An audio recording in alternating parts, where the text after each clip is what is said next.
ये आदमी बैठा हुआ है, जब से हिंदुस्तान की जनता को गुमराह कर रहा है, जो अच्छे काम कर, मेरे ख्याल से पहला प्रधानमंत्री होगा जिसने किसी भी प्रधानमंत्री का कभी मतलब अच्छा नहीं बोला। हर प्रधानमंत्री को उसने बुरा बोला है। मैं जो कर रहा हूँ सही कर रहा हूँ, ये गलत है। देखिए मोदी जी कुछ भी जब ताली थाली बजवा रहे हैं, ये तो जनता, मैं कहूँगा हिंदुस्तान की जनता को समझना चाहिए किस कदर वो अपने बातों के उधेड़बुन में किस तरह से जनता को बेवकूफ़ बना रहे हैं। जनता को सोचना चाहिए। मतलब कोई भी स्टेटमेंट, नाले से गैस बना देते हैं। अगर नाले से आप गैस बनाते हो तो इतनी महंगी गैस क्यों? आज आप सेना का क्रेडिट ले रहे हैं।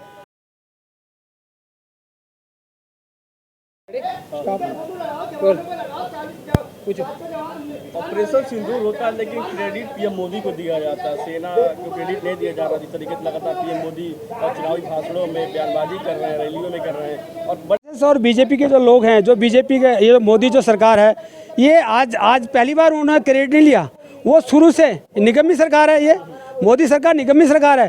छोटी छोटी चीज़ों का भी, मतलब सैनिकों का भी आप क्रेडिट ले रहे हैं। ऐसे नेता को डूब मर जाना चाहिए। ये बहुत शर्म की बात है कि आप सेना का दुरुपयोग कर रहे हो।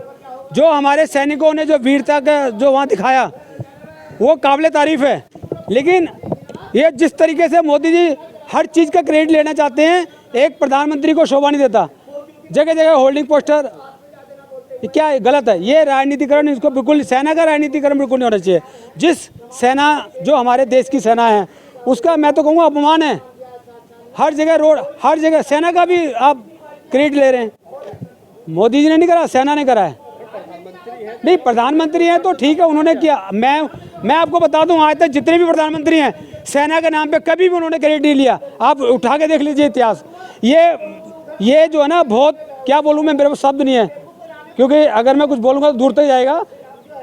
ये जनता को भी समझना चाहिए कि ये ऐसा निकम्मा प्रधानमंत्री है, निकम्मा प्रधानमंत्री है कि एक सैनिकों को भी नहीं छोड़ रहा, किसी को, व्यापारी को नहीं छोड़ा, मुसलमानों को नहीं छोड़ा। हिंदुत्व के नाम पे जनता को बेवकूफ़ बनाए जा रहे हैं।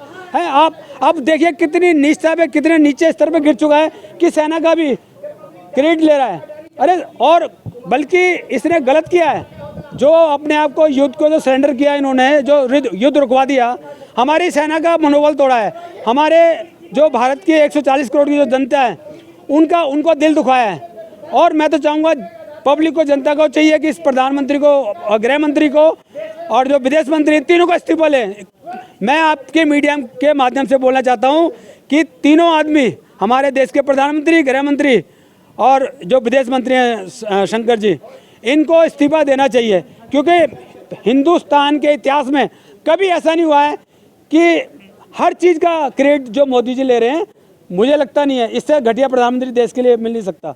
जो हमारे रगों में खून नहीं, सिंदूर बह रहा है। बिल्कुल, उसके रगों में सिंदूर बह रहा है। ये बिल्कुल सही बोल रहे हैं आप, क्योंकि उन्होंने जसोदा बहन को तो वो संभाला नहीं ना, तो जो सिंदूर है वो रगों में रह गया। वो ये बताना चाहते हैं, देखो भाइयों, मैंने कभी अपनी बीवी को हाथ नहीं लगाया, तो वो जो उनके अंदर जो सिंदूर वो वही बह रहा है। तो एक बार जसोदा बहन के पास चले जाओ, उनकी जो गर्मी शांत हो जाएगी, सिंदूर जो है निकल जाएगा। ये मैं बताऊँ, जनता का ध्यान भटकाने के लिए, ये जनता को भटकाने के लिए, देश की जनता को मोदी जी गुमराह कर रहे हैं। और आज से नहीं, जब से ये आदमी बैठा हुआ है, जब से हिंदुस्तान की जनता को गुमराह कर रहा है। जो अच्छे काम कर, मेरे ख्याल से पहला प्रधानमंत्री होगा जिसने किसी भी प्रधानमंत्री का कभी मतलब अच्छा नहीं बोला। हर प्रधानमंत्री को उसने बुरा बोला है। मैं जो कर रहा हूँ सही कर रहा हूँ, ये गलत है। देखिए मोदी जी कुछ भी जब ताली थाली बजवा रहे हैं, ये तो जनता, मैं कहूँगा हिंदुस्तान की जनता को समझना चाहिए किस कदर वो अपने बातों के उधेड़बुन में किस तरह से जनता को बेवकूफ़ बना रहे हैं। जनता को सोचना चाहिए। मतलब कोई भी स्टेटमेंट, नाले से गैस बना देते हैं। अगर नाले से आप गैस बनाते हो तो इतनी महंगी गैस क्यों? आज आप सेना का क्रेडिट ले रहे हैं। जब आपको सेना का क्रेडिट लेना ही था तो ये कम से कम युद्ध, ये जो ट्रम्प, सॉरी, तो ये सब चीज़ें हैं, जनता को कहीं की समझना चाहिए।